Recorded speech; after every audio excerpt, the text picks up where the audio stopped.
if the noise was coming from your Ford F-150, just like that was, you got the famous self-ejecting spark plug going to the moon. And look at this one here. It came out with such force that it bent the tip on here. Now, it didn't make contact with a piston. What happens over time is that when Ford made these from the factory, they only put about 3 or 4 threads on the cylinder head. So you got all of this right here, and it's only holding it on maybe 2 or 3 of these. Well, over time, heat, cold, that just weakens it. And it almost always happens all the way at the very back of the cylinder head. Not always, but more than likely, because that's going to be the hottest spot. So what will happen is it will self-eject, and you can see the damage on this spark plug. It pushed the electrode right down onto the spark plug. So no contact with the cylinder head, but when it came up with such force that it literally ripped through the coil pack. The coil pack is bolted down to the cylinder head. It blew that off, and then it made contact with the heater hose assembly and broke it. So I got a lot more work to do. Thank you, Ford, for some horrible engineering. You can fix this, and I would get on Amazon or wherever you can. This is a Calvan Tools Ford Tridon insert installer. Now, what this is going to have, it's going to have more than you need, hopefully. Hopefully you don't have all 8 of these. But it's going to come with an insert to repair the threads that got blown out. Comes with a reaming tool or a drill, but it's a reamer because it's kind of beveled. And this insert will sit perfectly where you need a drill. You take your drill, you drill down all the way through. It will have a stop on it. You install this right here, and it won't let it go too far. And then you'll use the same tool here to guide it in there, but instead you'll take your new thread tool, you'll go in the reverse way, take this clip, put it in there, and that way it won't go too far. You set it down in the piston where the spark plug goes, and you'll slowly thread that in. I wouldn't use a power tool. I'll get a socket or something, get on there, and just slowly, so you can feel it, taking a bite.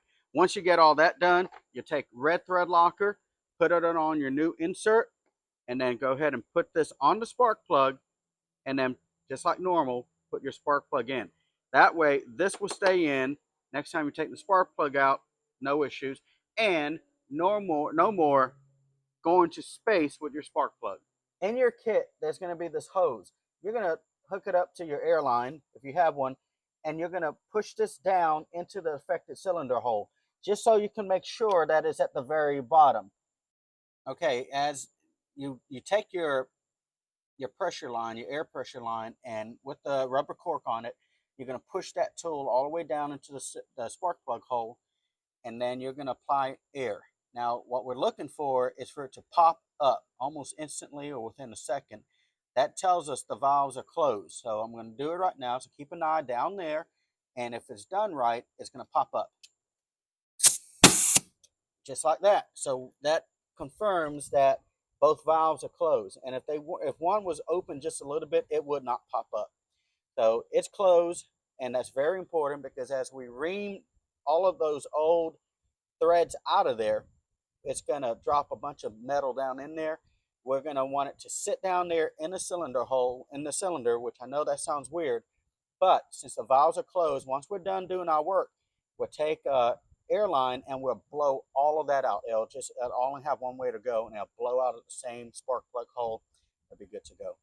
So now I'm going to go ahead and start reaming that out. So here's my tool that will slide down into the cylinder, the spark plug hole, but it's flat on this end. This flat part will go against the valve cover. So it'll go just like that. That way it can't move. This aligns, gets it just perfect, so where you can take your reaming tool, drop it down in there. Now, very important, in your tool kit, it will come with this C-clip, and I'm trying to take it off so I can show you better. Your tool kit will come with this C-clip. You see this groove here? Put that in there. Just press it on there. And that does 2 things. One, it keeps it from going too deep and drilling more than you have to. Second thing, it keeps it from falling all the way through into your cylinder. So put that C-clip in there. Now, it's all the way back here. So it's going to be difficult for you to see what I'm about to do, but I'm going to try. It's going to go back here. This flat goes against the valve cover. So see how it drops down in there? Now the reaming tool or drill bit, whatever you're going to call it, is going to go in there, and it's going to be a tight fit. Slide that down. Now the fuel rail gets in the way, so you take your C-clip and move it around to where it can go past it. And it is in position. So as you can probably tell, you're not going to get a drill in there or an impact tool. So I had to go and buy one of these. This is a air ratchet, a 3/8 air ratchet. I had one of these, and I'm sure just like the rest of you, you got tools, you don't know where they're at. I've looked, thought instead of spending an hour or two finding this thing, I'm just going to get another one. My other one was ancient anyway, so I got this at my favorite store, Harbor Freight. I'm not getting paid by them. I just like to go there. And so this is air ratchet tool. Now this was on sale for like 24 bucks. Pretty cool. I really wanted a battery cordless one, but they were like 44, and then you got to buy the battery. Well, after I got this little adapter, to go in here, and thought, let me go ahead and upgrade and get that hose to go with it. I could have just bought the electric one with the battery.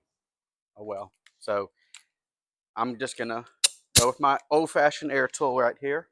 Make sure it's turned the right way, which it would be right because you're drilling right, righty-tighty. And go back there. By the way, my tool uses I'm trying to find it, 13 millimeter. So a 13 millimeter socket will go on top of that reaming tool. It's a tight fit back here. So I put an extension so I can clear the fuel rail and give it a bump there. All right, now it's sitting on there. Now I'm going to get myself a little leverage here because you want to put just a little bit of pressure on the top. And then here we go.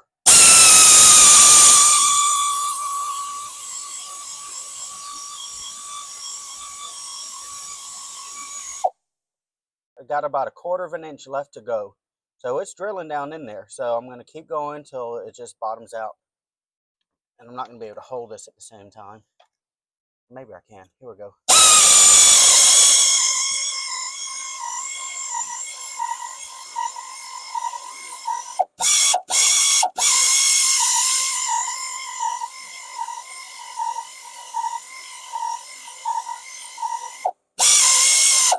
There, we bottomed out.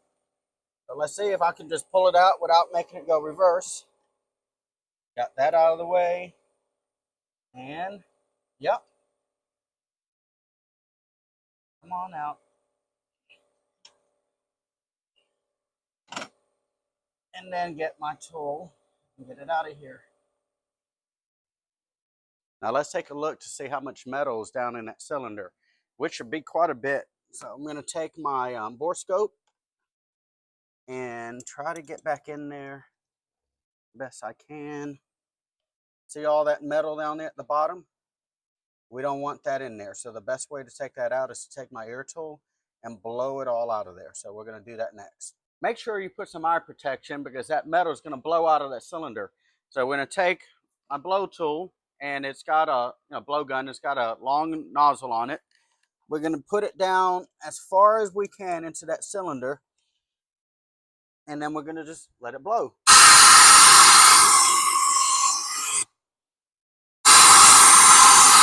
So it's a good thing we removed this when we blew it out. We're going to have to do some more blowing out. There's still a lot of metal in there, but we're going to do some more. We're going to do some tapping, which is going to put some more metal down in there.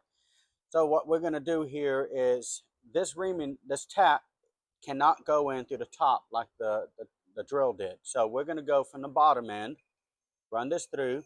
You're going to notice these two slots here. Well, you're going to go on the very top one, closest to the hex. Now that'll keep it from falling through. And the instructions say, go in there, set it on the cylinder that was already drilled out. Turn this tool, the flat end where against the valve cover. Now it's sitting in there. Now we can do this manually, or we can do it with a ratchet. So I'm going to do this manually to begin with. I'm going to see. In fact, I'll probably do it all manually because I just want to feel the threads going in there just right.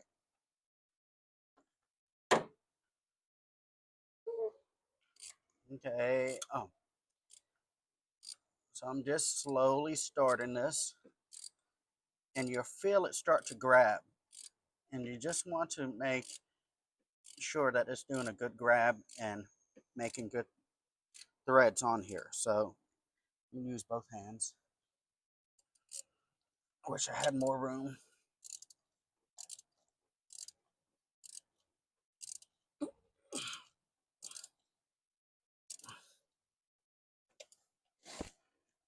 Oh yeah, now it's really starting to bite because you can feel it, a lot more resistance on it.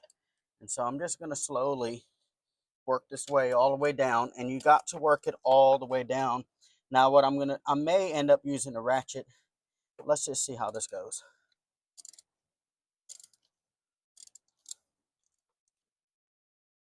I went ahead and read the instructions, and it said I can use an air ratchet, so that's exactly what I'm going to do right now. I'm going to put a slight pressure on it.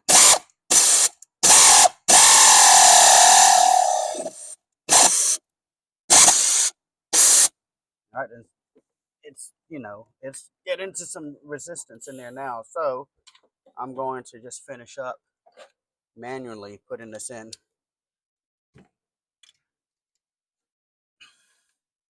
No, I'm going to have to back it out. I think there's too much buildup on it. Yep. So I'm just going to back it out. I might as well use the air tool to do it. Back it out, clean off all the junk on it, start over.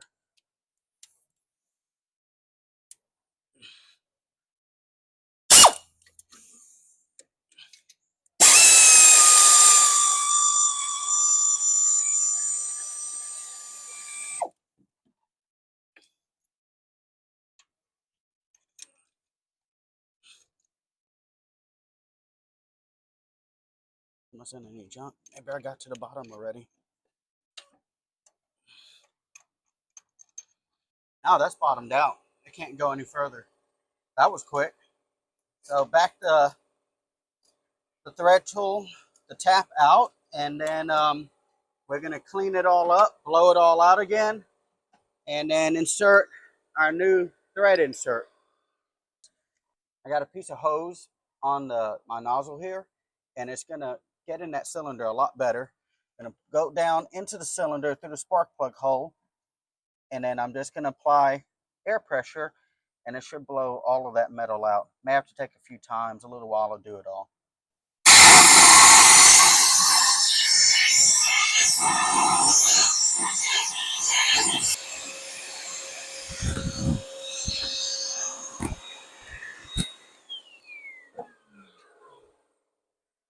Just trying to get some of that extra metal off before I start putting an insert in.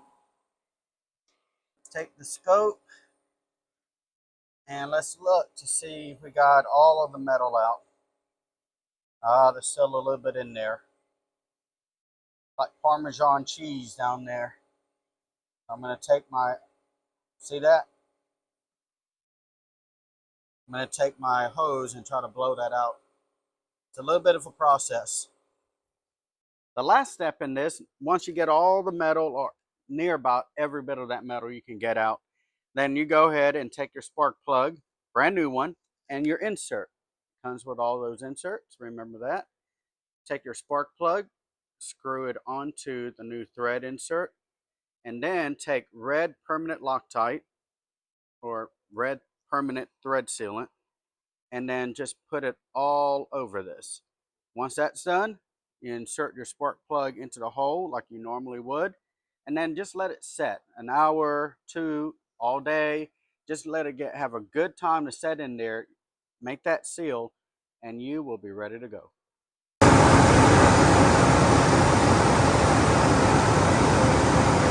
There you have it, running like it did before, nice and quiet, no steam engine kind of sound. So this thing's fixed. So from Mailman Mechanic, please, if you enjoyed this, you learned from this, just subscribe. It doesn't cost you a thing, and it absolutely, positively helps me reach that goal of 1,000 subs. So I'm getting about halfway there. If you enjoyed this, please do it. Mailman Mechanic, see you at the mailbox.